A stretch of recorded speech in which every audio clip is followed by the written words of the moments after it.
Հարգելի հյուրեր, սիրելի ներկաներ, ես Նարինե Նազարյանն եմ, Armenpress լրատվական գործակալության տնօրենը։ Մեծապես կարևորում եւ չափազանց պատասխանատու եմ համարում, որ մեդիայի տեղեկատվական տեխնոլոգիաների դերին վերաբերող պանելային քննարկումը վերջինն է, ամփոփիչ պանելային քննարկումը։ Ինչու՞, որովհետեւ այս երկու օրերի ընթացքում փորձագետները, քաղաքականություն մշակողները եւ քաղաքականություն իրականացնողներն այստեղ խոսում էին խաղաղության կառուցման եւ բազմակողմ համագործակցության մասին, ներկայացնում էին իրենց տեսլականը, ինչու ոչ նաեւ արդեն իրականացվող գործնական քայլերը, սակայն թե ինչպես այդ քայլերը, այդ քաղաքականությունը խաղաղության կերտումը կհասնի յուրաքանչյուր քաղաքացու, կհասնի հանրային լայն շրջանակների,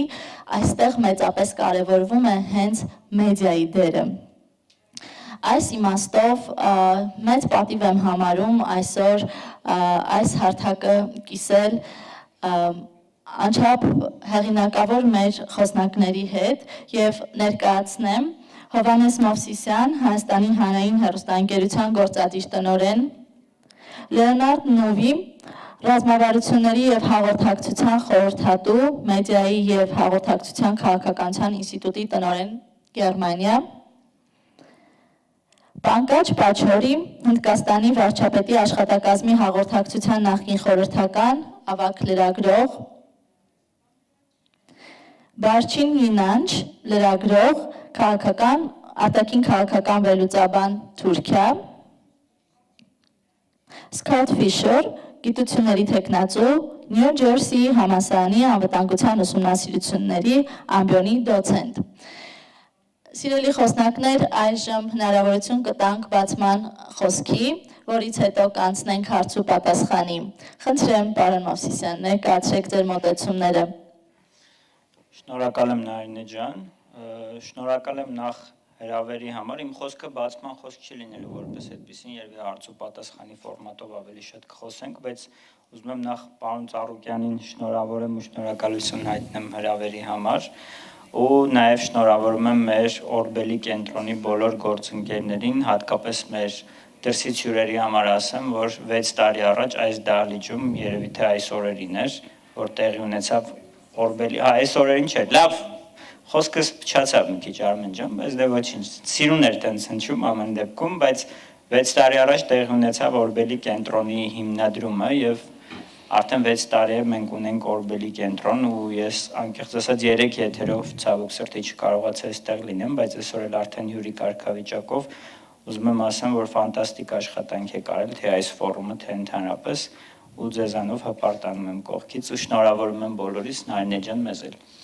Այսքանն է թեմայի առնչությամբ երևի թե արդեն հետո հարց ու պատասխանի ընթացքում։ Սիրով, հնարավորություն տանք բոլոր խոսնակներին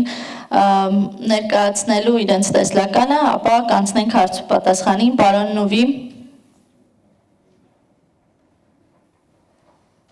Thank you very much for the kind introduction. Շատ շնորհակալ եմ ներկայացման համար, ես էլ եմ ուզում շնորհավորել կազմակերպիչներին այս համաժողովի համար եւ այն, որ այս վերջին նիստը նվիրված է լրատվությանը, ինչպես ասաց Նարինեն, ես ճիշտ է վերջին նիստ է, բայց ես կարծում եմ, որ այն գերկարևոր է, որովհետեւ վերջին երկը, այսպես եթե կարելի ասել, նվիրված է լրատվությանը, որովհետեւ կարող ենք ասել բոլոր կարևոր բաների մասին խոսել եւ հիմա խոսում ենք լրատվության մասին ու հաղորդակցումը ճիշտ է ամեն ինչ չի, բայց առանց հաղորդակցման ոչինչ է եւ շատ կարեւոր է սա ընդունել եւ ընդունել թե ինչ է դրված խաղակարտի որպես երբ որ խոսում ենք լրատվության մասին, եթե ինչքան կարեւոր է դա ժողովրդավարությունների զարգացման համար։ Ամենակարևոր մարտահրավերներից մեկը, որի մասին մենք այսօր խոսեցինք, ոչ մեկը նրանցից ավելի ճիշտ չի կարող լրիվ հասցեագրվել առանց վստահելի տեղեկատվության խաղաղության եւ այս կոնֆերանսի թեման խաղաղության կառուցում չէր կարող ձեռք բերվել, նվաճվել առանց վստահելի ճշմարիտ տեղեկատվության, այսինքն տեղեկատվությունը ոչ միայն ապրանք է հանրային սեփականություն, դա էական նշանակություն ժողովրդավարության համար, սոցիալական զարգացման համար, կայուն զարգացման համար։ Ես վիճերկեմ, որ մեր վերջին հանդիպումը, մեր վերջին հենց կատարվում է տեղեկատվական ինտեգրման շատ կրիտիկական պահի ժամանակ ամբողջ աշխարհում։ Այս ամենը գնում է բազմաթիվ տեխնոլոգիական գործոնների ազդեցության ներքո, տեխնոլոգիաների փոփոխության ներքո, սա իհարկե նաև փոխկապակցված է տնտեսական եւ զարգացման եւ ժուրնալիզմի տնտեսական ճգնաժամի հետ, շատ հանրային գործոնների հետ։ You name it. And that's also Մարդիկ չեն վստահում ժուրնալիզմին, այլևս շատ հաճախ ցավոք սրտի եւ շատ տարբեր ձևերով քաղաքական գործոնները այն առումով, որ նրանք դառնում են ավտորիտարիզմի գործիքներ եւ բայց նաեւ կա ուրիշ քաղաքական գործոն, որոնց մասին արժե խոսել եւ այն կա ձեր բոլոր հանրություններում, դա այս զարգացումների վրա աշխատելու կամ զարգանելու քաղաքական պատրաստակամության պակասն է, ոչ թե գործելու post factum, բայց մտածելու այն մասին, թե ինչ ենթակառուցվածք է մեզ պետք այսօր եւ ապագայում, որպեսզի ժողովրդավարությունը կենթանի պահենք, օգնենք նրան գոյատևել։ Եվ իհարկե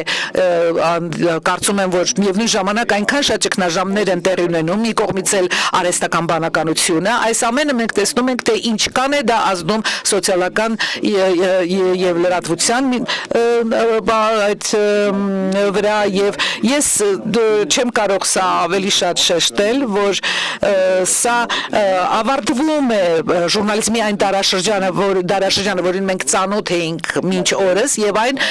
կարող է ուրիշ ձև, ուրիշ տարածաչափ ընդունել եւ պարտադիր չէ իհարկե որ այն դառնա մանիպուլյացիոն գործիք, բայց այն կարող է դառնալ, որովհետեւ իշխանությունը իշխանություն վաստակում է կոնցենտրացնելով իշխանությունը իր ձեռքերի մեջ, ոչ միայն տնտեսական, այլև հրատարակչական իշխանությունը։ Ես հիմա խոսում եմ ամենախոշոր ոչ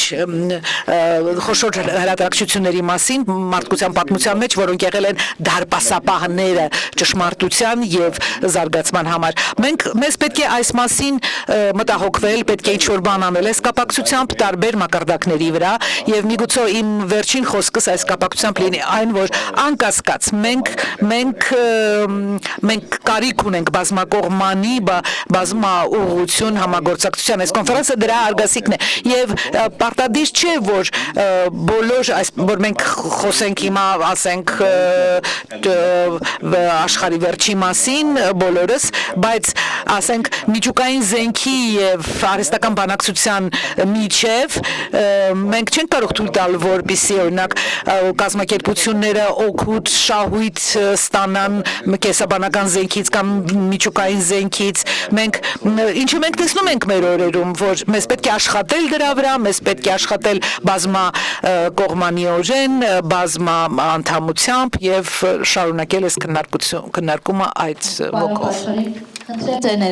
պրեզենտացիան ներկայացրեք։ Thank you. Շնորհակալություն, շատ հակիրճ կխոսեմ, հաշվի առնելով որ ժամանակը սուղ է։ Մենք ունեինք այսպես կոչված, ինչպես իմ գոլեգան ասաց, ռազմաարդյունաբերական կոմպլեքս, այսպեսի բառերը, ինչպեսի բարձր բառեր են, ինչպես ենք վաճառում մեր ապրանքները հիմա ունենք այսպես կողված միջազգային տեղեկատվություն եւ AI արդյունաբերություն եւ այս ամբողջը հանգեցնում է ինչպես տեղեկատվության, այնպես էլ ապատեղեկատվության, ինչպես միտումնավոր, այնպես էլ ոչ միտումնավոր եւ մենք երեք նշվեց, որ ներդաշնակությունը շատ պարտավորեցնող է եւ ձանձրալի եւ խաղաղությունը սահմանված չէ, ինչն է սահմանված այսօր նախարարը խոսում էր այս թեմայի թեմայի այս կոնֆերանսի թեմայի շուրջ, որը իդեպ շատ լավ է կազմակերպվել եւ ինչին ենք մենք բախվում, կարծում եմ ամենամեծ բանը, որին բախվում ենք սոցիալական մեդիան է։ Մեկ մեմը, մեկ կարճ տեսահոլովակը, մեկ ռիլը, ինչպես դա անվանում են, կարող է հետընթաց ապահովել այս հետընթացի հանգեցնել եւ վնաս հասցնել այս գործընթացին եւ հաշվի առնելով մեր իրավիճակը, որում ապրում ենք, հաշվի առնելով նաեւ կլիմայի փոփոխությունը, որին կանդրադառնանք ավելի ուշ, մենք նաեւ ունենք տեղեկատվական հսկայական ճգնաժամ, ճիշտ այն մակարդակի, ինչպես աղտոտումը եւ կլիմայի փոփոխությունը եւ այս քաոսը եւ այս մարտահրավերները կարող են աղետալի լինել եւ արագ անցնեմ այս կետերով հիմա մենք 8.2 միլիարդ մարդ բնակչություն ենք ամբողջ աշխարհում եւ շատ մեծամասնությունը մարդկանց կապված է մեծ մասը 6 միլիարդ օգտագործում է ինտերնետ եւ 6.5 միլիարդը սոցիալական մեդիա է օգտագործում եւ 83% մարդկանց բնակչության օգտագործում է սոցիալական մեդիան լուրեր սպառելու համար եւ նրանք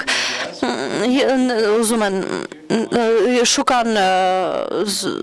հագեցած է Եվրոպայում, Արևելյան Եվրոպա, ներողություն, Արևմտյան Եվրոպայում, Հյուսիսային Ամերիկայում, Կենտրոնական Ամերիկայում։ Ես անգամ չեմ խոսում Չինաստանի մասին, որտեղ կապակցվածությունը շատ հագեցած է։ Նոր շուկաներ են առաջ գալիս Հարավային Ասիայում, որը իմ տարածաշրջանը, եւ Աֆրիկայում, Միջին եւ Արևելյան Աֆրիկայում։ Եվ սրանք են այդ նոր վայրերը մեծ մեդիա ընկերությունների համար եւ ինչ է տեղ ունենում ամբողջ աշխարհում տեսնում եք թե ինչ է տեղ ունենում ինտերնետում ամեն օր յուրաքանչյուր օր 300 միլիարդ մեյլեր են ուղարկվում 2.5 միլիարդ Facebook-յան հրապարակումներ են արվում այսինքն այն մարդկանց բնակչության կես որը սոցիալական մեդիայում է Facebook-ում է եւ ակտիվ է եւ սա առանցքային է նաև հաշվի առնելով, թե ինչ են մարդիկ սպառում YouTube-ի վիդեոները, մոտ 4 միլիարդ տեսանյութ է հրապարակվում ամբողջ աշխարհում մեկ օրում, 24 միլիարդ հարկեր եւ WhatsApp-ը ամբողջությամբ դուրս է այս շարքից, որովհետև այն գաղտնագրված է եւ այդտեղ ոչինչ չունենք եւ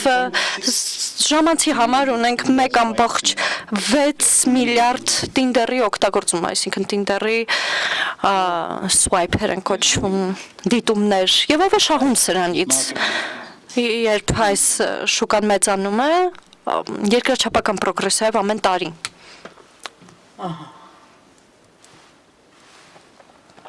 There are only 7 companies. 7 մեծ ընկերություններ են շահում ընդամենը։ Այսօր ստանդարտները Companies listed in the United States. շատ վատ են 7 ընկերություններ տիրապետում են շուկայի 35%-ին ընդամենը 7 ընկերություն 500-ից եւ նրանց շուկայական արժեքը COVID-ից հետո աճել է եւ նրանք բոլորը ակտիվ են սոցիալական եւ քաղաքական հարթությունում եւ նրանք բոլորը Կալիֆոռնիայի օրենսդրության ներքո են նրանց ընդհանուր շուկական արժեքը 20 տրիլիոն դոլար է եւ նրանք ամենամեծ ոլորտն են արդյունաբերության ճյուղն են ամբողջ աշխարհում եւ առնվազն Հնդկաստանում պարոն Զակաբան եւ պարոն Գեյցը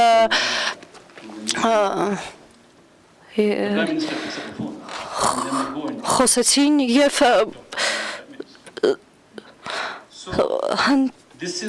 եւ այսքան մեծ է այս տնտեսությունը said, there's Եվ ինչպես ես ասացի, նրանց մասնաբաժինը ԱՄՆ-ի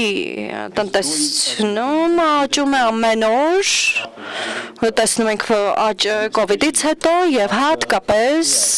արհեստական բանականության ընդունումից հետո 2-3 տարի առաջ։ now Եվ հիմա you would say that why I'm talking about this. կարող եք հարցնել ինչու եմ խոսում այս ամենի մասին։ Ես խոսում եմ, որովհետև հաշվի առնելով այս նոր ենթակառուցվածքը լուրերի մարդիկ դիտում են լուրեր Talking about ինչի մասին գոլեգաներ խոսում ոչ թե նախարարության պաշտոնական կայքից, այլ այս հարթակներից։ Երբ Իսրայելը հարձակվեց Գազայի վրա, people were getting մարդիկ իրենց լուրերը ստանում էին այս հարձակման մասին TikTok-երից, որի անունը News Daddy է։ his real name is Dylan Page. Իրական անունը Dylan Page է։ Million Նա կես միլիոն դիտումներ է ունեցել լայվ իր TikTok-ում, որ այն պայմաններում, երբ BBC-ն եւ New York Times-ը մի քանի հազար հոգի են ընդամենը դիտում ունեցել եւ դա այդ ամբողջ ալգորիթմի պատճառով եւ այսպես ալգորիթմը փոխում է ձգողականությունը եւ ավելի շատ մարդիկ են գալիս դեպի ձեզ, այդպես է դա աշխատում 25 տարեկան տղամարդը նստած իր գարաժում Անգլիայում ինչ որտեղ ամբողջ աշխարհին ուղիղ հեռարձակում է անում ամենավտանգավոր, ամենաաղետալի պատերազմի մասին, որը մենք տեսել ենք վերջին տարիներին։ AI-ի ընդունումից հետո եւ այս բոլոր ալգորիթմերից հետո ժողովրդավարությունը վտանգված է ամենուր։ Մենք խոսեցինք Պակիստանի պատերազմի մասին եւ մի պատերազմ ընթանում էր օդում, մյուս պատերազմը սոցիալական մեդիայում։ and if you don't believe me Եվ եթե ինձ չեք հավատում, սա իրապես վտանգավոր է ժողովրդավարության համար։ Եթե ինձ չեք հավատում, որ սա վտանգավոր է ժողովրդավարության համար, լսեք Էլոն Մասկին։ Ինձ մի հավատացեք, ահա թե ինչ է նա արել։ Նա գնել է Twitter-ը 44 միլիարդ դոլարով նախքան ընտրությունները։ Եվ նա պնդել է, որ եթե դա արած չլիներ, ապա Թրամփը ընտրություններում հաղթած չէր լինի։ Նա դա հայտնել է հանրային կերպով։ Նա իր վեճից հետո Թրամփի հետ ահա թե ինչ են ասել. պայքարեք, հետ մղեք կամ մահացեք։ Մասկը can say these kind of things, but these people will behave like ասում է միացյալ թագավորությանը, որ տապալի կառավարություն է եւ այսպիսի բաներ տեսնում ենք ինքնիշխան միջմայրցամաքային հաղորդակցության մեջ, նույնը Նեպալում, Հարավային Ասիայում մենք տեսել ենք կառավարությունների փոփոխություն Նեպալում, Բանգլադեշում, Շրի Լանկայում եւ Մալդիվներում։ Վերջերս, բոլորովին վերջերս։ Եվ բոլորը ղեկավարվել են սոցիալական մեդիայի խմբերի կողմից։ and we've had a problem Եվ մենք խնդիր ենք ունեցել մեր բոլոր այս with its neighbors. նույնիսկ եթե Հնդկաստանը փորձում է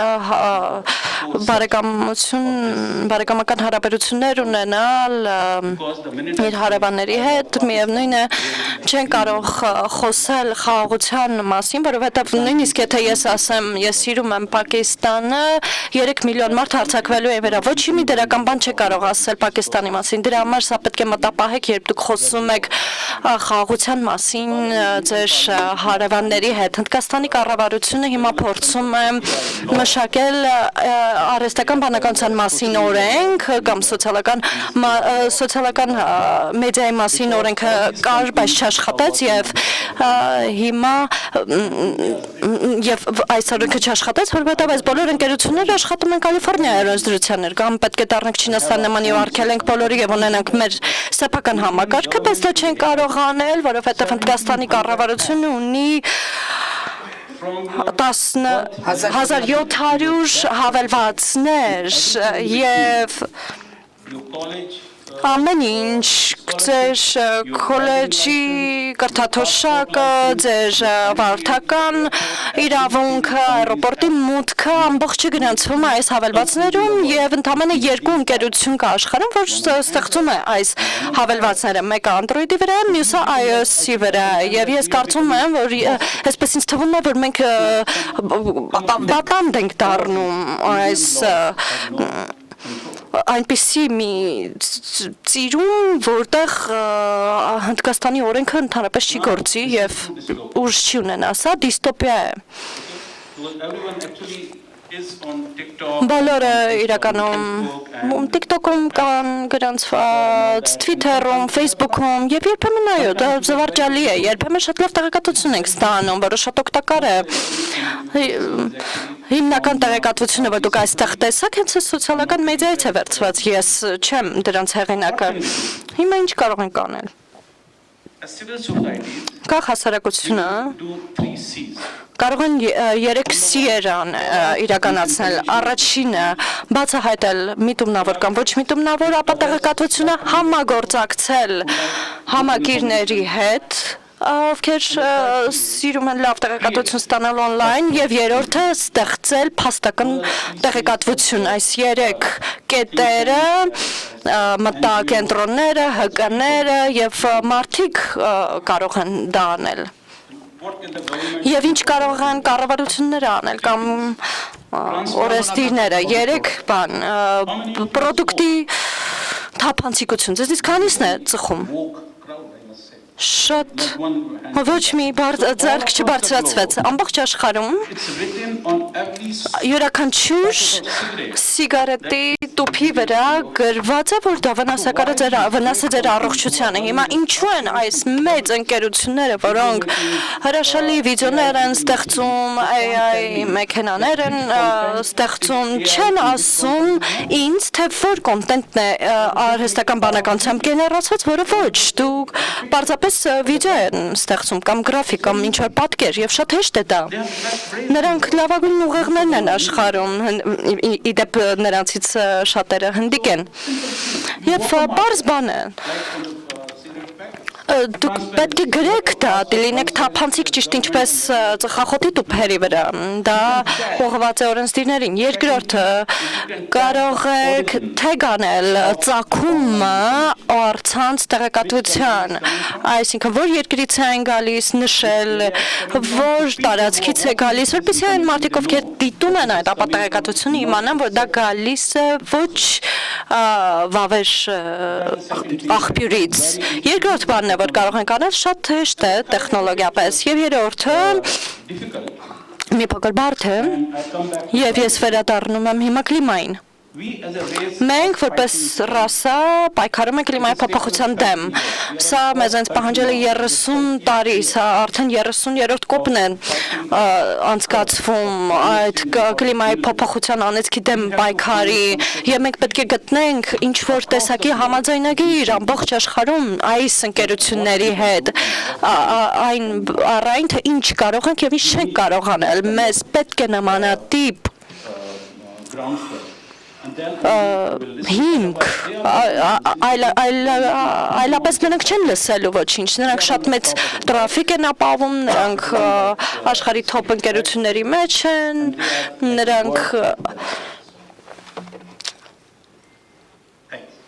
նրանք վարվում են ինչպես ուզում են, այսքանը շնորհակալություն։ Տիկին Գիրանչին հնարավորություն տանք ներկայացնելու ներածական խոսքը փոփոխվող աշխարհակարգում մեդիայի եւ տեղեկատվական տեխնոլոգիաների դերի մասին, խնդրեմ։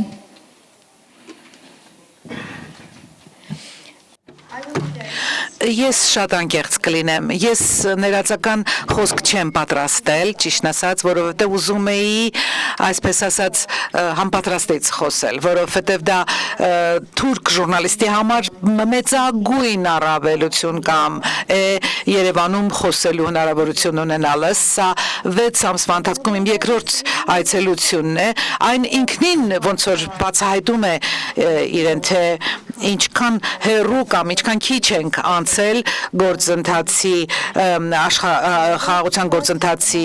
մեջ այս տարածաշրջանում, ուստի ես ուզում եմ իմ ներածական խոսքը սկսել դրական խոսքերով եւ շնորհակալական խոսքերով ուղղված Օրբելի ֆորումին, որ հրավիրել են ինձ եւ իմ մյուս գոլեգաներին Թուրքիայից, կուզենայի նաեւ շնորհակալություն հայտնել մեր ունկնդիրներին, որ մինչ այժմ էներգիա ունեն լսելու եւ ուզում եմ շնորհակալություն հայտնել մեր թարգմանիչներին, որոնք շատ պրոֆեսիոնալ գործ են անում։ Իրոք հրաշալի 2 օրեր էին, շատ շնորհակալ եմ, որովհետև բառերը նշանակություն ունեն, ուղերձները նշանակություն ունեն եւ շատ կարեւոր է, որ մենք այստեղ լսում ենք ճիշտ բառերը։ Ես այնքան ուրախ եմ տեսնել, որ կան նաեւ Ադրբեջանի մամուլի ներկայացուցիչներ այստեղ եւ որովհետեւ դա ինձ հիշեցնում է վաղ օրերը, այն հին օրերը գործընկերության, ասենք թուրք եւ հույն ժուրնալիստերի միջև, երբ որ սկսեց նորմալիզացիան հարաբերությունների Թուրքիայի եւ Հունաստանի միջև 30 տարի առաջ, թեև երկուսս էլ մենք երկուսն էլ ՆԱՏՕ-ի դաշնակիցներ էին, կապ չկար, լրատվության ներկայացուցիչների մեջ ոչինչ չկար, բայց երբ նորմալիզացիան սկսվեց, մենք էլ սկսեցինք հաղորդակցվել, այս առավոտ ես վերադառնալու եմ Թուրքիա, հաջորդ առավոտյան գնալու եմ Աթենք եւ կհանդիպեմ այնտեղ իմ ընկերների հետ, որոնց հետ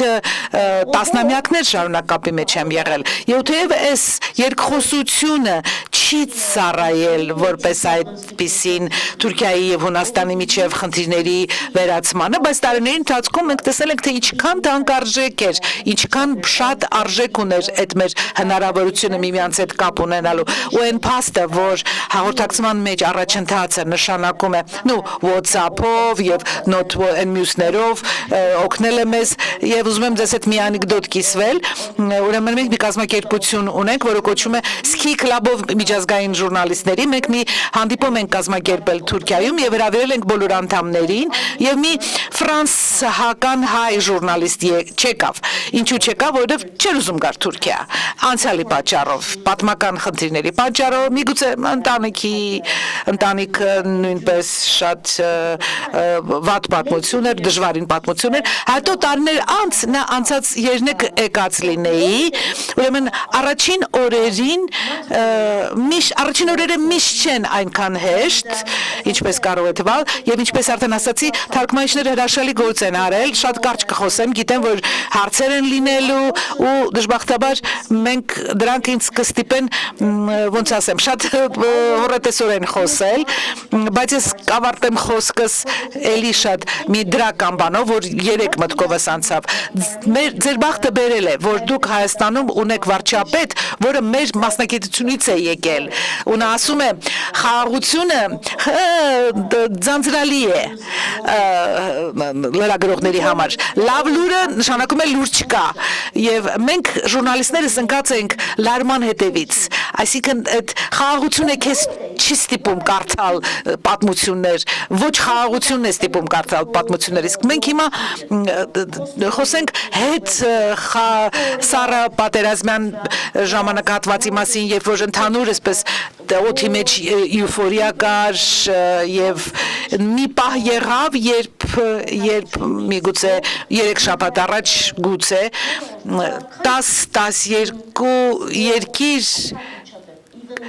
փոքր, ասենք, հարցակումների մեջ էին, նույնիսկ Թայլանդն ու Կամբոջան, Աֆղանստան, Պակիստան եւ այլն եւ այլն։ Մենք ժուրնալիստներս մենք ընտրում ենք էքսկլյուզիվ բաներ, փնտրում որսում ենք էքսկլյուզիվ երևույթներ, իսկ խաղաղությունը դառնում է այս պատերազմող աշխարհում շատ էքսկլյուզիվ երևույթ։ Առաջին անգամ 3 ես լսեցի խաղաղություն, այնքան անգամ, որ ես հիմա սրանով ակավարտեմ, ես իմ ուղերձով կարծում եմ ձեզ համար շատ կթվա, որ շատ լավատեսական եմ, ինչպես ասացի, իմ խոսքերի մեջ դժբախտաբար համոզված չեմ, որ այդքան լավատես եմ լինելու, երբ խոսեմ այն փոփոխությունների մասին, որոնք կատարվում են մեր երկրներում, ուղղազդում մեր երկրների վրա։ Գալիս է խաղաղությունը, այն դառնում է էքսկլյուզիվ, այնպես որ այդ իմաստով այո, խաղաղությունը խաղաղությունը մի բան է, որ լրագրողները այժմ պետք է ընկալեն որպես յուրահատուկ ուղերձ, որը պետք է կոմունիկացնել եւ դա միայն մեկ երկրի համար չէ, դրանից կշահի տարածաշրջանը եւ դրանից կշահի ողջ աշխարհը բնականաբար։ Պարոն Ֆիշեր, խնդրեմ ձեր ներածական խոսքը։ Thank you very much. And Շատ շնորհակալ եմ եւ շատ շնորհակալ եմ կազմակերպիչներին, որ մեզ ընդունել են այս ամբողջ իրադարձության ենթատեքստերից մեկը իհարկե լոգիստիկան է եղել։ Լոգիստիկա այսքան մարդ հավաքելու այսքան տարբեր երկրներից, որոշները վերջերս տարածիորեն այսպես ասած հակառակորդ էին, իրոք ահռելի աշխատանք է կարել եւ ես հասկանում եմ հիմա, որ ես վերջին անձնեմ, փաստորեն իմ ու ձեր ու վերջի միջև ես եմ կանգնած աշխատեմ հնարավորինս կարճլեն, բայց կփորձեմ նաև հետաքրքիր խոսել։ Ես չեմ այդքան խոսի, ինչքան հարցեր կտամ։ Վերջում իհարկե հնարավոր է, որ ստանամ ինչ-որ առաջարկներ։ Պատասխանները ձեզնից են կախված։ Ես պիտի խնդրեմ ձեզ մտածել ու պիտի հարցնեմ ձեզ որոշ բաներ։ Հիմա ուզում եմ իմ հայ ընկերների տանտերերի համար ուզում եմ հարցնել, որ երկիրն է այս պահին ակտիվ ձեր տեղեկատվական միջավայրում, ով է ձեր տեղեկատվական միջավայրում հասցեագրում ձեր ժողովրդին, ձեր քաղաքականությանը, կապված DC-ում վերջին համաձայնագրերի եւ սպասվելիք գալիք ընտրությունների հետ, հետագա ասենք սահմանադրական փոփոխությունների հետ, ով է դրսից փորձում ձեզ վրա ազդեցություն ունենալ։ Ադրբեջանական մեր ընկերներին տալիս եմ նույն հարցը, ով է ձեր տեղեկատվական միջավայրում փորձում ազդել ձեր վրա, ճնշել ձեզ այդ համաձայնագրերի շուրջ, ձեր առաջնորդության, ձեր քաղաքականությունների շուրջ, եւ նույն հարցը տալիս եմ վրացիներին, ով է փորձում հիմա ձեզ վրա ազդեցություն թողնել տեղեկատվական միջավայրում Եվրոմիության հետ ձեր կապերի մեջ։ Պատասխանները կարող են լինել տարածաշրջանի պետությունները, կարող են լինել շրենից դուրս պետությունները եւ ներողություն եմ խնդրում իմ ռուս գործընկերներից եւ ամենաակրար օրինակը դա կան այստեղ ռուսներ ձեր միջավայրում որ փորձում են ազդել ձեր երեք երկրների ներքին այդ հարցերի լուծման վրա Կովկասում ու ոնց գիտեք ոնց եք իմանում որ երկրներն են դա անում ինչից եք իմանում ում եք ոնց եք իմանում թե ով է հասցեագրում ձեզ հասցեագրում են բոլորին թե հասցեագրում են կոնկրետ մարդկանց ովքեր ապրում են այստեղ բայց ոչ այնտեղ ինչ ցանցեր են նրանք օգտագործում այդ մարդկանց հասցեագրելու համար, իրենց ուղերձը նրանց հասցնելու համար եւ ինչ նարատիվ են օգտագործում, ինչ շարահյուսություն, ինչ պատմություններ են օգտագործում, փորձելով մարդկանց արձագանքել, միանալ, ինչ որ գործ անել, ինչ որ գործողություն անել իրենց ասասների կապակցությամբ։ Այդ հարցերի պատասխանները ունեք, հնարավոր է ունեք, հնարավոր է ձեր կառավարությունը ունի պատասխանները այդ հարցերից որոշներին, հնարավոր է ձեր կառավարությունը ունի պատասխանատվություն ունի իրավունք կրելու այդ պատասխանատվությունը իմանալու թե ով է ազդում ձեր տեղեկատվական միջավայրի վրա եւ ես շատ լավ հասկանում եմ որ բայց եթե դա կատարվում է եթե այդ ինչ կարող եք դուք անել եթե Երևանը բողոքում է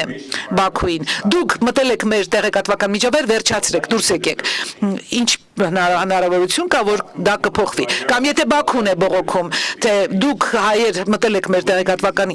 միջավայր դուրս եկեք ինչը կփոխվի ինչն է հավանական կփոխվի նույնը վրացիներին եմ եւ կրկին ներողություն եմ խնդրում իմ ռուս գոլեգաներից պատկերացրեք որ ռուսները գործում են ձեր բոլոր տեղեկատվական միջավայրերում Դուք միասին բոլորդ միանում եք, ասում եք Մոսկվա, հեյ, վերջացրու, էլ այդպեսի բան մի արա, դուրս արի մեր տեղեկատվական միջավայրից։ Որն է հավանականությունը, որ դուք կստանաք այն, ինչ ուզում եք, որտեղ է այդ իշխանությունը, որտեղից է այն բխում։ Ես ուզում եմ, որ դրա մասին մտածեք։ Անցյալում, երբ օրինակ զինադադար էր լինում, շատ սովորաբար լինում էին խաղաղապահներ, կամ դիտորդներ, կամ մոնիտորներ, հարադիտողներ։ Երբեմն դա գալիս էր ՄԱԿ-ից, երբեմն դա գալիս էին կոնֆլիկտին մասնակից կողմերից, երբեմն դրսի կազմակերպություններ էին, ասենք այսպես կոչված գերբնական կազմակերպություններ։ Դրանցից առաջիններից մեկը, որ եղավ, դա եղավ, ասենք անգլերեն ասում ասում ենք կորեական պատերազմի ավարտին մոտ, իմ ասենք Դորուս եւ իմ չինացի գործընկերները ուրիշ կերպ են դա անվանում, բայց 1953 թվականի պատերազմի վերջում ՄԱԿ-ը եւ չինացիները եւ խորհրդայինը եւ Միացյալ Նահանգները միասին եկան ու հայտարարեցին զինադադար։ Այդ զինադադարը դեռ գործում է 75 տարի անց։ Արդյոք այն բարեհաջող եղավ։ Դե տեսեք ունենք այստեղ հարավային Կորեայից եւ հյուսիսային Կորեայից մարդկանց եթե հարցնենք, նրանք ավելի լավ կպատասխանեն։ Բայց վերջում, երբ որ նրանք հայտարարեցին այդ զինադադարը, նրանք ստեղծեցին այսպես կոչված չեզոք ազգային վերահսկող հանձնաժողով։ 4 երկրներ, թե երկու ընկերներ խորհրդային կողմից, Լեհաստանը, այն ժամանակ Չեխոսլովակիան էր, երկու երկրներ Շվեյցարիայից եւ կարծեմ Շվեդիայից։ Նրանք դեռ կան։ Եվ եթե նրանց դիմեք, այդ կազմակերպությունը դեռ կա։ Դուք կարող եք մտնել, գնալ նրանց հանդիպումներից մեկը եւ նրանք դեռ փորձում են ղեկավարել հյուսիսային հարավային Կորեայի միջև զինադադարի երևույթը եւ այդքան էլ ձանձրալի հանդիպում չի լինի, ենթադրում եմ, ահա թե ինչքան երկար ժամանակ պատահեց եւ միջև օրս դա գնում է։ Եվ այդ ժամանակվանից ի վեր, քանի խաղաղապահ կազմակերպություն է եղել, քանի միջազգային դիտորդական կազմակերպություն է, քանի առաքելություն է եղել գալ, հարյուրավոր իրոք։ Նրանցից որոշները եղել են պակաս բարեհաջող, ակնհայտորեն մյուսները ավելի բարեհաջող։ Երբ խոսում եմ ուսանողներից հետ, երբեմն ասում եմ եղել է նրանք իրոք շատ կատարելագործման մեծ տեղ ունեն, շատ խաղաղապահներ նույնպես կատարելագործման տեղ ունեն, բայց մի ընդհանուր բան կա բոլոր այդ խաղաղապահների միջև, այդ 53 թվականից միջև այսօր այդ բոլոր երկրներով ներառյալ եւ նրանց ֆոկուսը, նրանց գիզակետը ֆիզիկական անվտանգությունն է։ Այս մարդիկ գրակում են այս մարդկանց վրա, այս մարդիկ անցան այս սահմանով, նայում են այդ կետին ու նայում են թե ինչ է կատարվում, ինչ փորձ է կատարվում այդ սահմանի վրա հանձնելու վրա, որ մեկից մյուսին անցնեն կամ իրար վրա հանձնեն։ Ու դա իրոք կարևոր է։ Չես կարող ավելի լայն անվտանգություն կամ տեղեկատվական անվտանգություն առանց ֆիզիկական մակարդակի անվտանգության։ Հիմա ուզում եմ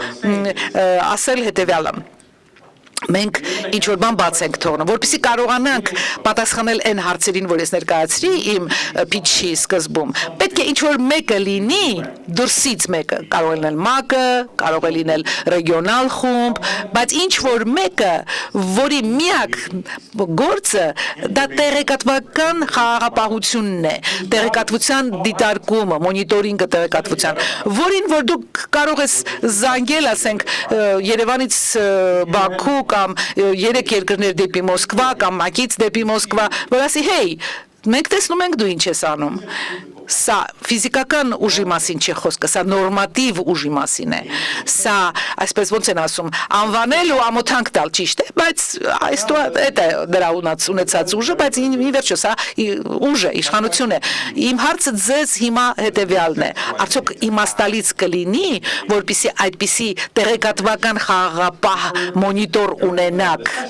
Եվ նստի ժամանակ Հնդկաստանից մեր գործընկերը ասաց, որ Հնդկաստանը կուզենար օգնել շատ բազմակողմանի առումով։ Տեղեկատվությունը այդ տիրույթներից մեկն է բազմատիրույթ։ Օրինակ Արաբական Էմիրատներից պարոնը ասաց, որ մենք տեխնիկական մակարդակի վրա պատրաստ ենք օժանդակություն տալ, կիբեր մակարդակ, ԱԲ մակարդակ, ու այդ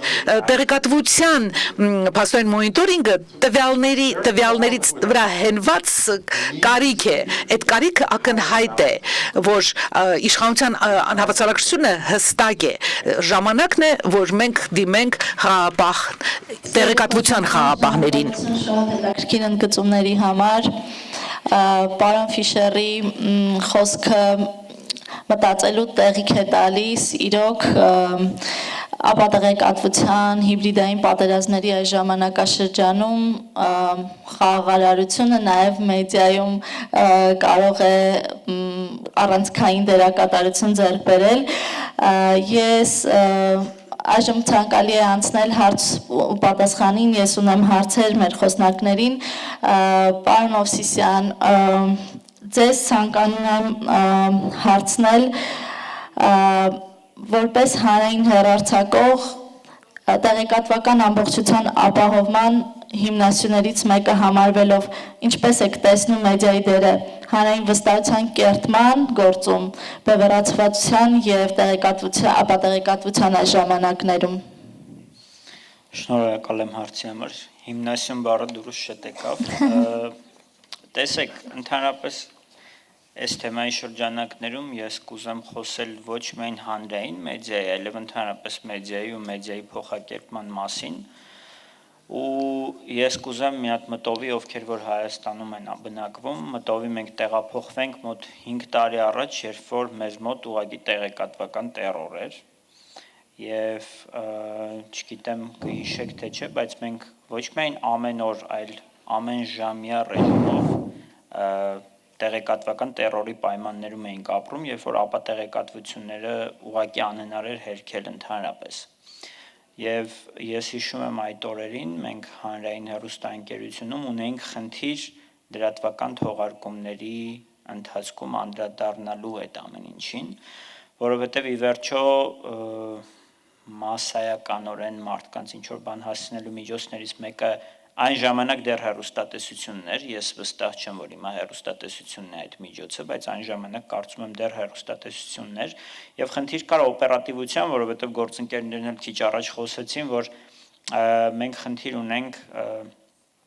ընդհանրապես on-line դաշտում ինչպես ենք աշխատում, ինչպես պետք է աշխատենք, այդ հիգիենան ինչպես պետք է լինի, մարդիկ ինչպես են օգտվում, բայց թեման շատ լայն է, վերադառնալով օրինակին, այն ժամանակ մենք հասկացանք, որ ուղղակի պարտվում ենք այն ապատեղեկատվության ալիքին, որը ես վստահորեն կարող եմ ասել Հայաստանի ներսից չէր միայն,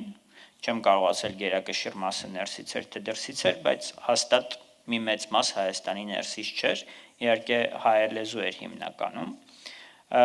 Բազմաթիվ օրինակներ կհիշենք, երբ մենք Երևանում քայլում էինք եւ փողոցներում տեսնում էինք ինչ վիճակ է եւ հետո մտնում էինք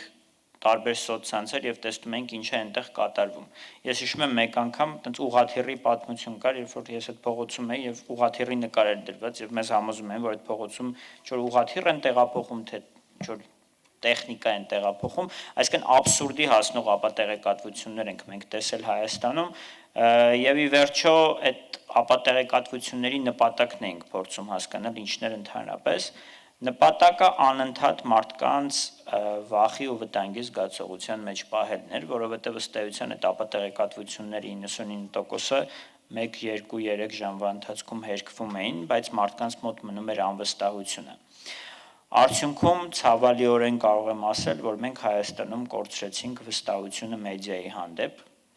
ոչ միայն մեդիայի, այլև ցավալիորեն, քանի որ ես եմ լրագրող, հենց լրագրության եւ լրագրողների հանդեպ եւ արդյունքում ունենք հիմա մի իրավիճակ, երբ շատ հաճախ տարբեր կոնտենտ արտադրողներ, կոնտենտ քրեեյթորներ on-line հարթակներում շատ ավելի վստահելի են դառնում որոշակի դեպքերում, քան լրատվամիջոցները ընդհանրապես։ Եվ այս վտանգը կարծում եմ միայն Հայաստանում չէ, բայց Հայաստանում ես շատ հաճախ եմ հանդիպում ու մեծ ցավ եմ ապրում ընդհանրապես, երբ որ սկսում են լրագրողներին, մարդիկ սկսում են թիրախավորել լրագրողներին, սա աբսուրդ է իմ համար, երբ որ հարց տվող լրագրողը թիրախավորվում է, թե ինչու է այդ հարցերը տալիս, բայց մենք այդ վիճակին ենք հասել տարիների ընթացքում, բայց էլի վերադառնալով օրինակին 2020 թվականի ավարտին, այն ժամանակ մենք հասկացանք, եթե չդառնանք օպերատիվ լրատվության իմաստով, պարզապես կպարտվենք այդ ամբողջ ապատեղեկատվության ալիքին, որը շատ ինտենսիվ էր եւ այն ժամանակ որոշեցինք, որ պարզապես ամբողջ եթերացանցն ենք փոխում եւ մի ամբողջ հեռուստաալիք, որը պարտավորություններ ունի բազմաթիվ բացի տեղեկատվություն մատուցելուց, այսինքն տարբեր հաղորդումներ ներկայացնել հանրությանը, մենք սկսեցինք պարզապես ամեն ժամ լրատվություն տալ, այսինքն պրակտիկորեն եթերի մեծ մասը լուրեր էր այդ ժամանակ հեռարձակվում եւ դա շարունակվեց մի քանի ամիս, հաշվի առնելով նաեւ իրավիճակը եւ մարդկանց հետաքրքրությունները։ Ի վերջո արդյունքում մենք հասկացանք, որ մեզ պետք է ընդհանրապես առանձին հեռարձակում լրատվության, որովհետև պահանջարկը մեծ էր եւ արդյունքում ստեղծվեց լրատվական ալիքը, բայց պատմությունը դրա մասին չէր։ Պատմությունը օպերատիվության մասին է, որ մենք ոչ միայն հանրային հեռարձակող, այլև հեռուստաընկերությունները ընդհանրապես այն հեռարձակողները, ովքեր որ on-line դաշտում չեն, իրենք գնալով պարտվում են on-line դաշտին։ Մենք գիտենք բազմաթիվ օրինակներ, քիչ առաջ գործընկերներից էլ օրինակներ բերեցին Գազայի դեպքերի հետ կապված սոցցանցերում ինչքան օպերատիվ էին աշխատում եւ ավանդական, այսպես ասած, հեռուստաընկերությունները ինչքան անտեսված էին դիտելիության իմաստով, դա կարծում եմ խորանալու է եւ մենք պետք է հատկապես ավանդական մեդիան պետք է փորձի հասկանա ինչպես պետք է իրեն դրսևորի այն աշխարհում, որ արդեն իրականություն է, բայց մենք պարզապես դեռ շարունակում ենք հին ձևերը օգտագործել որոշակի դեպքերում։ Եվ դրա արդյունքում մենք որպես նաև հանրային հեռարձակող պահպանելու համար մեր դերը եւ լսարանը որոշեցինք ամբողջությամբ փոխել ուղղությունը եւ ներդրում կատարել այն ամենի մեջ, ինչ որ չենք արել մինչ այս, դա հասնել բոլոր մարդկանց ու հիմնականում համարվում է երիտասարդ լսարանին, բայց ես կարծում եմ ոչ միայն երիտասարդ, այն մարդկանց, ովքեր որ սոցցանցերում են եւ այնտեղ են ապրում եւ իրենք ընդհանրապես եթեր չեն դիտում, լրատվություն չեն կարդում, այլ իրենք ապրում են տարբեր սոցցանցերում, դա կարող է լինել TikTok, Instagram, Facebook, միգուցե Facebook-ը թույլ է հիմա Telegram եւ մնացած ընդհանրապես բոլոր տեղերը եւ նաեւ ուսումնասիրություն իրականացրեցինք, որպեսզի հասկանանք, թե ինչ են մարդիկ դիտում ընդհանրապես, հատկապես երիտասարդությունը, որի տոկոսայնությունը մեր հեռուստադիտողների շրջանում ամենակիչն է, կարծում եմ դա ընդհանրապես հեռուստատեսությունում է այդպես եւ ի վերջո մենք հիմա հասկացել ենք, որ ապագա կոնտենտը դա շատ կարճ, միգուցե մինչև 1, միգուցե մինչև 3 տարբեր տեսակետներ կան, հորիզոնտալ տեսանյութերն են։ Այսինքն մեր պատկերացրած ռիլզերը եւ այսպես շարունակ։ Եվ հիմա արդեն չամաչելով, որովհետև ապագան դրանն է, կարող ենք ասել, որ հանրային հեռուստաընկերությունը այդտեղ ներդրումներ է կատարում, մենք մի ամբողջ արտադրական թիմ ենք ստեղծել, առանձին ալիք ունենք այս ամեն ինչի մասով, մենք դեռ լրատվություն չենք մատուցում, որովհետև վստահ չենք, որ այն մարդիկ, ովքեր սպառում են այդ կոնտենտը, իրենք լրատվության կարիք զգում են հիմա, բայց արդեն ուսումնասիրում ենք ու դա ցույց է տալիս, որ Հայաստանում գնալով այդ մինչև 1 րոպեանոց այդ հորիզոնտալ ֆորմատի տեսանյութերը գնալով ավելի շատ են դիտում, վստահ եմ, այստեղ մարդիկ, ովքեր որ երեխաներ ունեն կամ առնչվում են երեխաների հետ, վստահ եմ տեսել են, թե ինչպես են երեխաները օգտվում այս ամեն ինչից, ընդհանրապես ինֆորմացիան ինչպես են ստանում։ Այո, մենք տեսնում ենք իրենք ինչպես են ինֆորմացիան ստանում եւ հասկանում ենք ովքեր են հանրային հեռուստաընկերության սպառողները ապագայում։ Իրենք են սպառողները եւ մենք կարող ենք քարացած լինել, կարող ենք ասել, չէ, դա այդպես չի լինելու, մեկը հեռուստացույց են միացնելու, Նարինե ջան, դուք կարող եք ասել մտնելու են մեր կայք կամ ոդքասթն են լսելու, բայց եթե շատ անկեղծ լինենք մեզ հետ, դա այդպես չի լինելու։ Մենք բոլորս էլ հասկանում ենք, որ ամեն ինչ փոխվելու է շատ արագ, ինչպես փոխվել է շատ ավելի առաջ ու միգուցե ավելի դանդաղ, բայց հիմա ամեն ինչ շատ ավելի արագ է փոխվում։ Եվ ի վերջո բոլորս տեղափոխվելու ենք մի աշխարհ, որտեղ այնքան արագ ամեն ինչ փոխվում, որ հիմա կարող է լինել հորիզոնտալ տեսանյութը մինչև 1 կամ 3 րոպեանոց, վաղը կարող է ընդհանրապես ուրիշ բան լինել։ Մենք ունենք վիրտուալ իրականություն եւ այդպես շարունակ, բայց մեկ այլ շատ կարևոր բան էլ կա, սա հատկապես Հայաստանի մասով, դա արհեստական բանականությունն է, որով մենք մի շարք փորձարկումներ հիմա իրականացնում ենք ու նաև առաջիկայում տարբեր կոնտենտներ ենք ունենալու արհեստական բանականության ինտեգրմամբ, մեկը տեղի ունենալու կարծես թե վաղը չէ մյուս օրը, բայց մենք հասկանում ենք, որ ինտեգրացիան դադարեցնել հնարավոր չէ, պետք է օգտագործենք, բայց նաև սա շատ մեծ վտանգ է ու ես կուզեմ, որ Հայաստանում հատկապես մեր օրենսդիր իշխանությունը, միգուցե նաև գործադիրն էլ ուշադրություն դարձնի արհեստական բանականությամբ ստեղծված բովանդակության ընդհանրապես, որովհետև հաշվի առնելով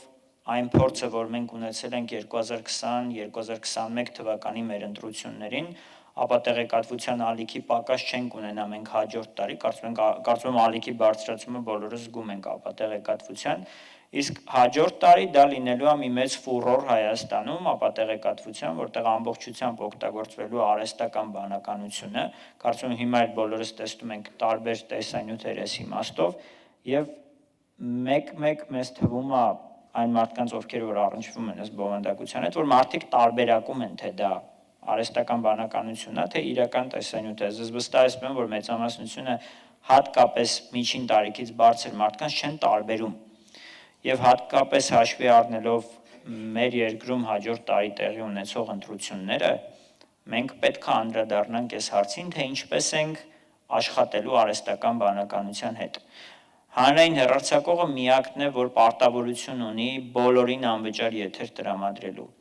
Հանրային հեռարձակողը իրավունք չունի խմբագրել որևէ մեկի տեսանյութ, այսինքն եթե մեզ վաղը ինչ-որ մի բան բերեն, որը պատրաստված է արհեստական բանականությամբ պայմանական մրցակից քաղաքական ուժի կամ ղեկավարի ուժի մասին, մենք չենք կարող միջամտել, չենք կարող ոչինչ անել, մենք պարտավոր ենք վերցնել եւ հեռարձակել դա։ Եվ հաշվի առնելով այս ընտրությունները մենք նաև առաջարկով դիմել ենք ազգային ժողովին, որպեսզի Հայաստանում օրենսդրական փոփոխություն արվի եւ գոնե արհեստական բանականությամբ գեներացված տեսանյութերի վրա, որոնք հեռարձակվեն եթերում։ Սա միայն եթերի մասին է խոսքը, որոնք հեռարձակվեն եթերում, անպայման նշվի տեսանյութի վրա երևացող, որ այս տեսանյութում օգտագործված է արհեստական բանականություն։ Սա մենք ապահովագրում ենք մեր եթերը, բայց ի վերջո ուրա տանելու մեզ այս ամեն ինչը, սա ամենակարևոր հարցն է, որը կարծում եմ, որ դեռ պատասխան չունի, որովհետև ծավալները այնքան արագ են աճում, որ մենք չենք հասցնում անգամ մարսել ու տեսնում ենք բոլորս, թե ինչա կատարվում այսօր։ Բայց այս երկար պատմության իմաստն այն էր, որ խնդրում եմ այն մարդկանց, ովքեր որ կարող են ազդել, որպեսզի այդ օրենսդրական փոփոխությունը լինի, առաջին հերթին հանրայինի մասով, բայց ես կարծում եմ բոլոր հեռուստաալիքների մասով այս փոփոխությունը պետք է արվի։ Շնորհակալություն։ Շնորհակալություն, պարոն Մովսիսյան, դուք ըստ էության նաև անդրադարձաք երկրորդ հարցին, որը նորարարությունների ու տեխնոլոգիաների կիրառումն էր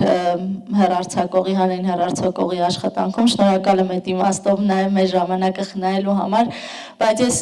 անդրադառնալով ապատեղեկատվական այդ մեծ ալիքին, որի մասին նաև դուք հիշատակեցիք, մի քանի կարևոր փաստեր եմ ցանկանում հնչեցնել։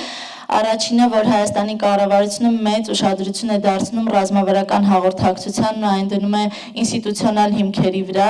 Այսօր բառացիորեն մի քանի ժամ առաջ ես հանձնաժողովի անդամի կարգավիճակով ներկա էի ռազմավարական վարչապետի աշխատակազմում ռազմավարական հաղորդակցության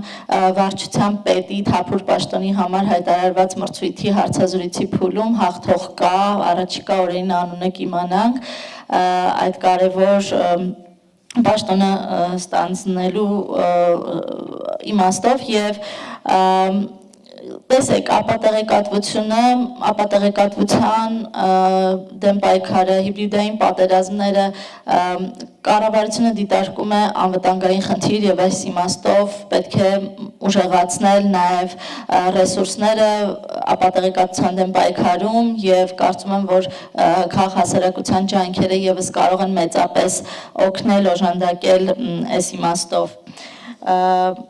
Եվ նաև պետք է ասել, որ Հայաստանի կառավարությունը համագործակցում է միջազգային NewsGuard կազմակերպության հետ փաստերի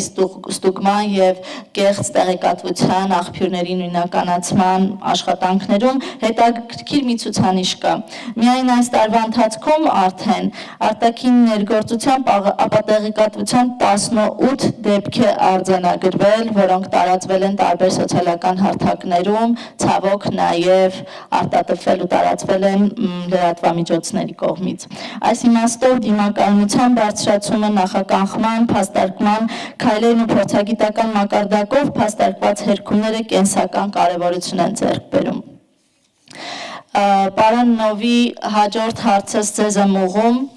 Ձեր աշխատանքում փորձառության ընթացքում մշտապես անդրադարձել եք ժողովրդավարության եւ հաղորդակցության հարցերին, ինչպես եք տեսնում մեդիա լանդշաֆտի զարգացումը, ինչ մարտահրավերների են բախվում ժողովրդավարական դիսկուրսը եւ հանրային վստահությունը համաշխարհային մասշտաբով։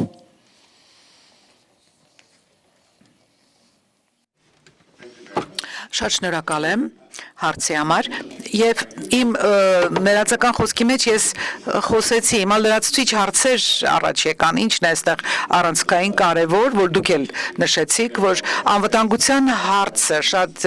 ամբողջական առումով, եթե խոսում ենք խաղաղության մասին, պիտի խոսենք դրա մասին, գործ ունենք տեխնոլոգիաների հետ, որոնք վայրկյանում, ակնթարթում կարող են մարդկանց հրահարել, որ միմյանց պատառոտեն, միմյանց կոկորտ կտրեն, եւ դա ազդում է մեր ժողովրդավարությունների վրա, այս հրա մասին խոսում են փիլիսոփաները, խոսում են ժողովրդավարները, որ ասում են, սա կխարխլի ժողովրդավարությունը, բայց մենք կարող ենք ախտաբանել մեր ժողովրդավարության առողջությունը, մակարդակը, այնով թե մարդիկ ինչպես են միմյանց վերաբերում, ինչպես են միմյանց հետ փոխներգործում եւ լրատվության միջոցներով եւ իմ գոլեգաները դասական ժուրնալիստներից չեն կարող փոխարինվել ինֆլուենսերով։ Ես պեսիմիստ չեմ այդքան եւ հենց դվայնության պատճառով այնքան բան է տեղի ունեցել, որ այդ էլիտաները եւ քաղաքականություն գործողները, երբ որ միասին հավաքվում են, մենք իհարկե անհանգստացած ենք, բայց միևնույն է մենք այսպես թե այնպես ունենք շատ առումներով լավագույն ժուրնալիզմին, այն կարող ենք օգտագործել, դա մեր մատերի վրա է, ինչ է մեզ խանգարում օգտագործել լավ լուրեր բոլոր երկրներում, բայց դա սիստեմիկ մակարդակի վրա մեր շատ հասարակություններում մենք տեսնում ենք զանգվածային խնդիրներ պլուրալիզմի եւ տեղեկատվության որակի առումով ԱՄՆ-ն ամենահարուստ երկիր ամբողջ աշխարհում տեսնում է որ ամեն շաբաթ 2 լրատվական միջոց պարզապես սատկում է, կործանվում է եւ պատկերացեք 50 միլիոն ամերիկացի կապ չունի հասանելի չի նրանց համար տեղական ժուրնալիզմը, իսկ սա զանգվածային խնդիր է ու մեր սրա պատճառներից մեկը այն է, որ ասիմետրիա կա ժուրնալիստական կազմակերպությունների եւ այն պլատֆորմների միջև, այն 3 Meta, Alphabet եւ Amazon պլատֆորմների միջև, որոնք իրենց վրա են կրում 50% ամբողջ գովազդի եւ տեսեք, դա ասենք ժուրնալիստական ստանդարտները, որոնք որ գործում են այն թեմաների հետ, որոնք այնքան էլ հեշտ չի մոնետիզացնել, նրանք կորցնում են այդ ֆինանսների աղբյուրի հնարավորությունը եւ բոլոր ֆինանսավորման աղբյուրները կրճատվում են բոլոր երկրներում եւ ես դա նկատել եմ եւ Հայաստանում եւ Մոլդովայում եւ Վրաստանում, որ ֆակտը դա է, փաստը դա է, որ կրճատվում են լրատվական միջոցներ, կրճատվում են նրանց ֆինանսական միջոցների աղբյուրը, մեծ խնդիրներ կան, որոնք պետք է անդրադառնանք եւ լուծենք։ Կան բազմաթիվ պոտենցիալ լուծումներ եւ պետք է ստեղծել այսպես կոչված էպիստեմիկ անվտանգություն։ Խոսում ենք այն մասին, ինչ կլինի, երբ որ AI-ը սկսի ինքն իրենց սնել եւ նա տա միայն գեներացված սինթետիկ բովանդակություն, դա է վտանգը էպիստեմիկ կործանման հասարակությունների։ Մենք խոսում ենք այսպես կոչված հետ ճշմարտության դարաշրջանի մասին։ Այստեղ կան շատ խնդիրներ, շատ կան դեղատոմսեր, շատ բաներ։ Մենք հիմա խոսում ենք կանոնակարգման մասին դեռ եւ խոսում ենք թափանցիկություն ապահովելու մասին ու պետք է քանդել մենատիրությունները, որովհետեւ դա արդարացի մրցակցություն չէ նորարարության եւ մրցակցության համար։ Մեզ պետք է խոսել էպիստեմիկ անվտանգության մասին, հաստատությունների եւ Սկոտի ասածը շատ հետաքրքիր էր եւ նաեւ մարդկային մակարդակի վրա կոգնիտիվ դիմադրողականությունը հասարակություններին կրթելը, որպեսզի նրանք կարողանան դա ճանաչել, deepfake-ը ճանաչել ու պայքարել դրա դեմ։ Եվ մենք չենք կարող պարզապես ռեակտիվ լինել այդ ամենին եւ կանոնակարգել post factum pasta լինելուց հետո մենք պետք է այնպիսի համակարգեր կառուցենք, որ դրա մեջ ապրենք, մենք պետք է ռազմավարորեն մտածենք մեր հասարակությունների մասին, թե մեր հասարակություններում ինչ տեսակի ժուրնալիզմ է դա մեզ պետք, որ դա ծառայի հասարակության հանրության լավությանը եւ մենք պետք է ինչ որ բան փոխենք ժուրնալիզմի մեջ եւ նաեւ դա խոսում է հանրային ֆինանսավորման մասին պետությունների կողմից եւ իհարկե երաշխավորելով որ դա անկախ լինի թեև ֆինանսավորվում է պետական աղբյուրներից, բայց հանրային հեռարձակումը շատ հին հաստատություններ են։ Իմ հասարակություններում էլ պատերազմից հետո կառուցված, հիմնադրված եւ հիմա համարվում են հնացած ու բառաված, բայց ինչեւէ հանրային հեռարձակումը դա բանալին կլինի այս լուծման, որովհետեւ հանրային հեռարձակողները նրանք չեն հասցեագրում աուդիտորիային որպես սպառողների, չեն վաճառում ոչ մի բան քաղաքացիներին, հասարակություններին։ Դա կատեգորիկ տարբերություն կա լրատվական միջոցների տեսակների միջև ու ինչպես կառուցել սա, ինչպես սա զարգացնել թվային դարաշրջանում, դա ինչ է նշանակում, ասենք աուդիտորիան ներգրավելու, հաշվետվականության, կառավարման, նոր տեխնոլոգիաների որդեգրման կամ դրանց հաղթահարման ու այն ես կարծում եմ վերադառնալով ՄԱԿ-ի առաջարկին պետք է մտածել ալտերնատիվների մասին, օրինակ մտածել մի բան անել, որ այդ առևտրային շահը առանձնացվի ու պետք է դրա շուրջ աշխատել ու իհարկե դա շատ ջանքեր կպահանջի, շատ փողեր կպահանջի եւ բայց կամքը դերևս առաջին հերթին լուծման բանալին է։ Եվ լրագրությունը եւ պաշտոնական հաղորդակցությունը ինչ դասեր կարելի է քաղել ճգնաժամային իրավիճակում թափանցիկության եւ ռազմավարական հաղորդակցության հավասարակշռության առնչությամբ։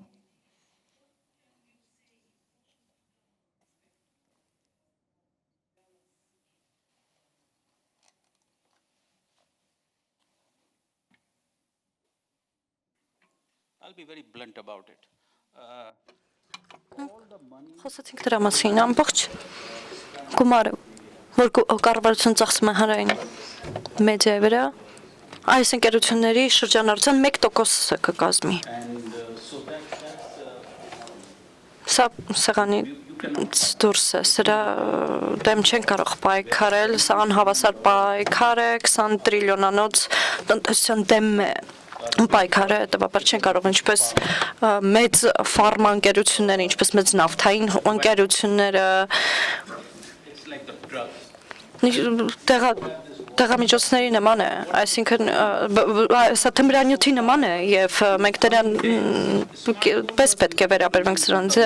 2007 թվականին է առաջին սմարթֆոնը ստեղծվել, iPhone-ը մարդկանց համար սիգարետը ծխախոտը 250 տարի առաջ է մոտ ստեղծվել եւ մարդկային ռասայից 250 տարի պահանջվեց, որ ուսումնասիրություններ արվեն, որ բացահայտվի ծխախոտի վնասակար ազդեցությունը, կլինիկական փորձարկումներ են արվել, բայց սա հիմա պետք է արվի։ Կլինեն կլինիկական փորձարկումներ ապագայում, որ ԱԲ գեներացված կարճ տեսահոլովակները եւ ռիլերը վնասում են դպրոցական երեխաների մտավոր ունակություններին եւ մարդիկ, ովքեր մեծանում են ԱԲ գեներացված մեդիայի վրա, նրանք մարդիկ 8 ժամ են ծախսում օրական սմարթֆոնների վրա։ Պատկերացնում եք 8 ժամ, երբ եք հասնում քնել, ուտել, սովորել, հետազոտություններ են լինելու ապագայում, որ այն մարդիկ, ովքեր սպառում են այս մեդիան, այս մակարդակով, ստանում են ավելի վաղ են ստանալու, ձեռք բերելու Ալցհայմեր եւ դիմենցիայի նշաններ եւ հավատացած եմ, որ սա տեղ ունենալու ինչպես ծխախոտի ինդուստրիայում եւ այս կազմակերպություններն են պատասխանատուներն են, նրանց պետք է պատասխանատվության ենթարկել իրենց պրոդուկտի համար։ Մենք պայքարում ենք այնպիսի բաների դեմ, ինչպես օրինակ երեխայի գազավորված ըմպելիքի դեմ, գազավորված ըմպելիքի վերագրված է, չէ, որ պարունակում է սա, դուք էլ ձեր պրոդուկտի վրա, ձեր սպառողներին ինչու չեք տրամադրում այդ տեղեկատվությունը, այսինքն դրանք չեն խոսում քաղաքացիների հետ եւ կրկին ի վերջո լավ պատմությունը այն է, որ այս մարդկանց կարելի է հաղթել եւ արդյունքը պետք է այսօր գա։ Զորամ Մամդանի 20 միլիոն դոլար ծախսել մեդիայի վրա, որովհետև նա ուներ լավ կոնտենտ, ներողություն վաստակել մեդիայի, որովհետև նա ուներ լավ կոնտենտ,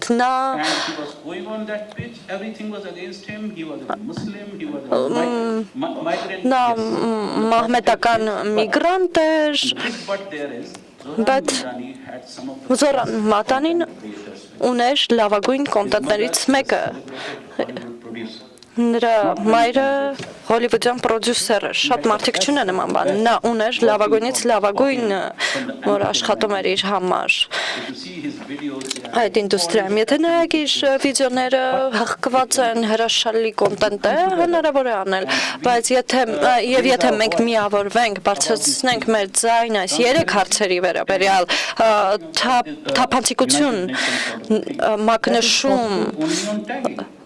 դուք խոսեցիք ՄԱԿ-ի մասին, դա հնարավոր է միայն թեգ ավելացնելու միջոցով, այսինքն մակնշման միջոցով։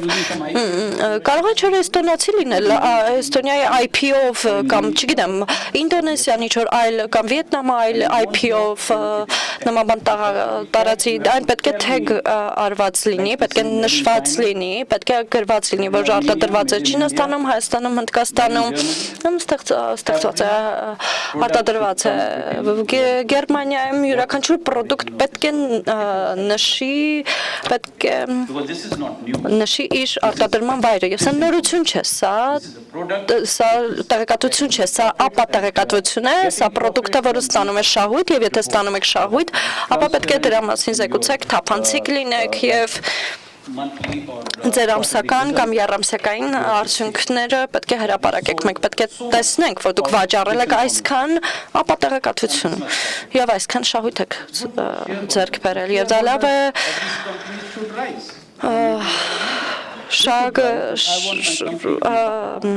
մասնաբաժին ունեցող մարդկանց համար, որովհետև այդպիսով օրինակ ընկերության արժեքը կարող է բարձրանալ, կառավարությունը չի կարող դրա դեմ պայքարել, ես հիմա չեք կարող միայնակ դրա դեմ պայքարել, միայն հանրային գործողությամբ եւ պետական գործողությամբ հնարավոր կլինի դրան հասնել։ Սիրելի գործընկերներ, մեր գործընկերը Հովհաննես Մովսիսյանը պետք է մեկնի Շնորհակալ եմ։ հաջող գործուղում ենք ձեզ մաղթում, ստեցություն։ Ձեզ հաջող քննարկման շարունակություն։ Շնորհակալություն, մենք շարունակենք։ Հաջորդ հարցը Ստիկին Ինանչին եմ ուղղում։ Դուք ձեր ներածական խոսքում մեծապես կարևորեցիք wording-ի ճիշտ մեսիջներ ձևակերպելու կարևորությունը։ Ես ցանկանում եմ արտաքին քաղաքականության լուսաբանման ձեր փորձը հաշվի առնելով հարցնել, թե ինչպես է համաշխարհային տեղեկատվական միջավայրը փոխվել արտաքին քաղաքական հարցերի կոմունիկացիայի եւ հանրության կողմից ընկալումների առումով, որքանով են կարևոր ընտրված բառապաշարը, ճիշտ ուղերձների ձևակերպումը առավել մեծ լսարանի հասնելու համար։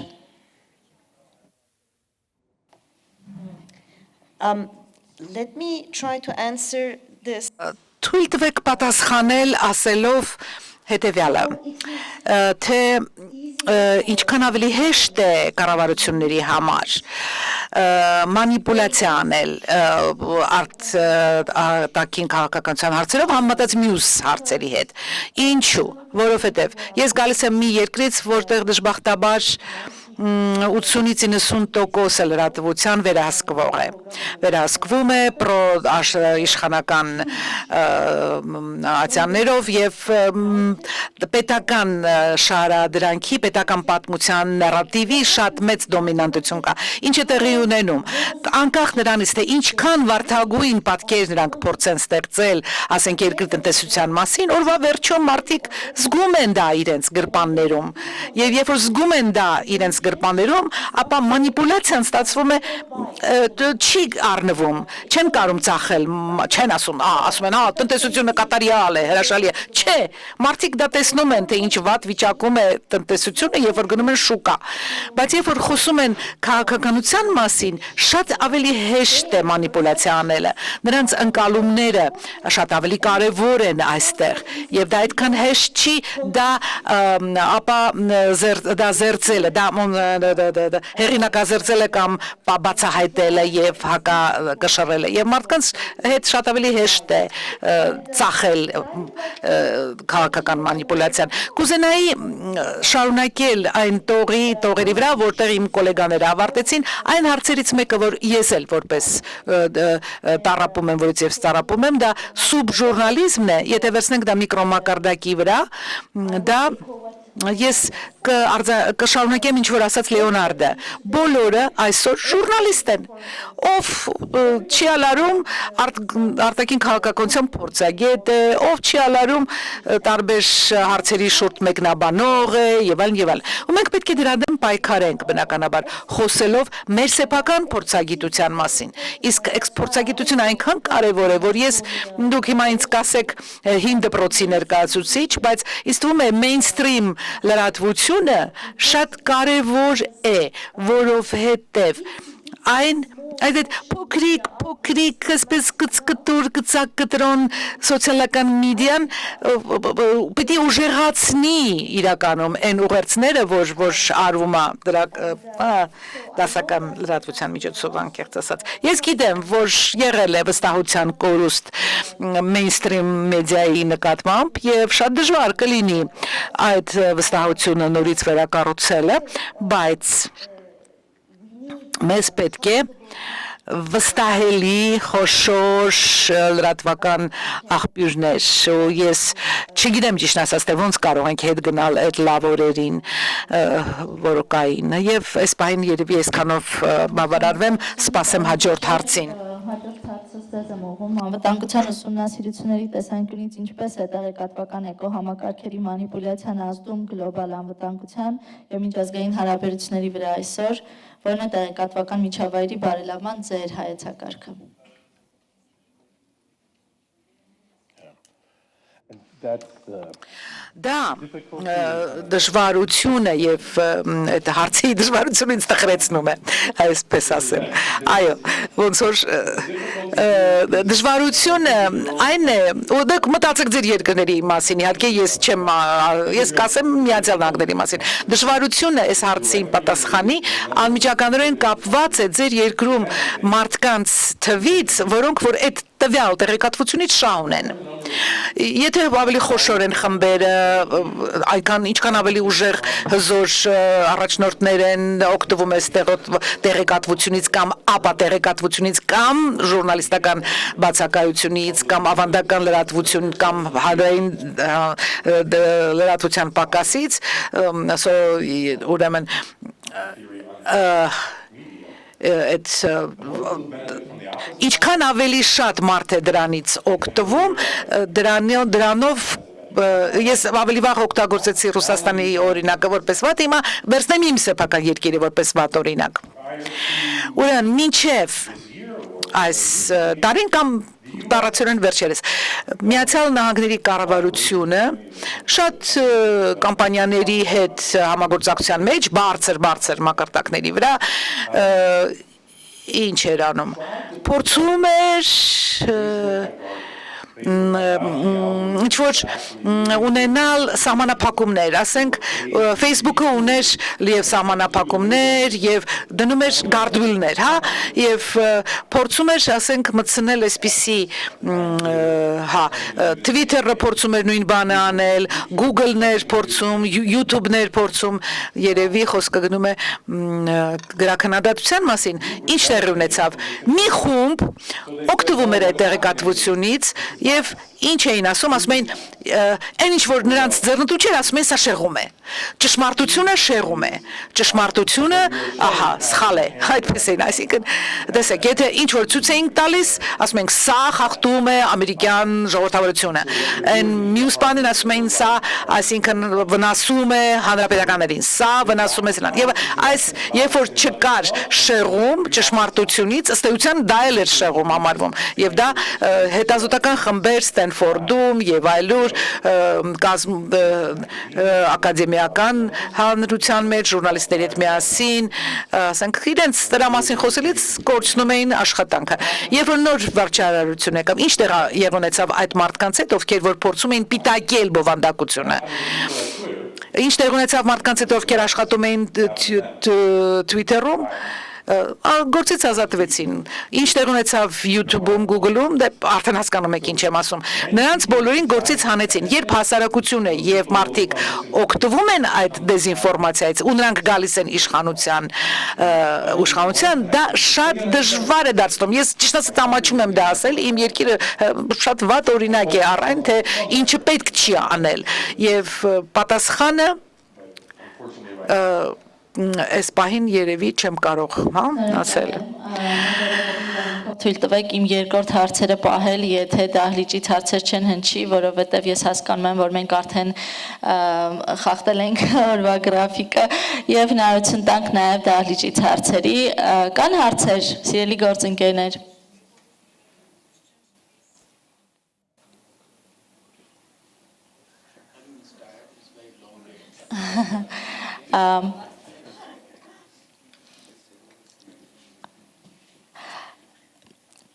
Եթե ցանկություն կունենան մեր խոսնակները ամփոփելու,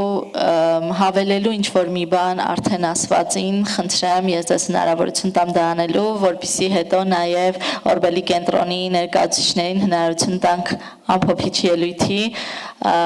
խնդրեմ, ունեք արդյոք հավելելու որևէ բան արդեն ասվածին։ I just want to say that we are Ես ուզում եմ ասել, որ մենք հիմա այնպիսի ինֆորմացիա, այնպիսի խնդրի առաջ են կանգնած, ինչ շատ նման է կլիմայական փոփոխության խնդրին։ Հիմա տեղի ունենում տեղեկատվության փոփոխություն եւ այս երկու քաղաքականությունների եղանակի փոփոխություն, կլիմայի փոփոխություն եւ ինֆորմացիայի փոփոխություն շատ ոնց որ զուգահեռ են գնում Կալիֆոռնիայի օրենքներով եւ ասենք Միացյալ Նահանգներին, հա, ՄԱԿ-ը չի կարող ոչ մի բան պարտադրել Կալիֆոռնիայի օրենքներին, նահանգի ինչ որ բան անել, կարող է դիմել իհարկե Վաշինգտոնին, բայց այդ ճնշումը պիտի գա սեփականատերերից, շահառուներից, դրանցից ովքեր սպառողներն են, եթե այս ինֆորմացիան քեզ, եթե դեզինֆորմացիան քեզ ավելի շատ եկամուտ է տալիս, ուրեմն պիտի պայքարենք այն շուկաների, այդ շուկայական պայմանների դեմ, որովհետև սա արդեն շատ հեռուն է անցել։ Այս մարդիկ ինչը չեն, դրանց համար մեկ է, միևնույն է ապագան, ասենք, թե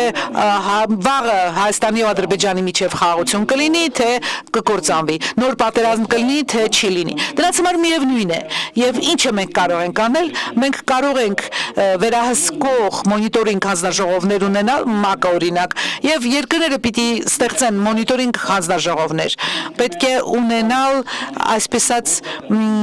օրինակ բուդայական երկրներում ինչ լուրեր են ասվում, ներեցեք Հայաստանի եւ Ադրբեջանի մասին, կամ Ադրբեջանում ինչ ասում Հայաստանի մասին, Հայաստանում ինչ ասվում Ադրբեջանի մասին եւ ոնց էր երկրները միացան կլիմայական փոփոխության հետևանքների դեմ պայքարի համար։ Նույն ձևով պետք է միանալ տեղեկատվական փոփոխության ու դեմ պայքարելու համար, որպեսզի ոչ մի ուրիշ երկիր սխալ բաներ չասի ուրիշ երկրի մասին, որովհետեւ լավ բաներ ճիշտ է տեղի ունենում աշխարհում եւ այն ինչ որ լավ է պետք է պահպանել ու առաջ մղել։ Որևէ այլ բան։ Թույլ տվեք ես ամփոփեմ այն բոլոր մարտահրավերներին, որոնց բախվում է մեդիան ամբողջ աշխարհում, ապա տեղեկատվություն, հիբրիդային պատերազմներ, մարդ մեդիաների ի հայտ գալը, որի մասին մեր խոսնակներն էլ հիշատակեցին,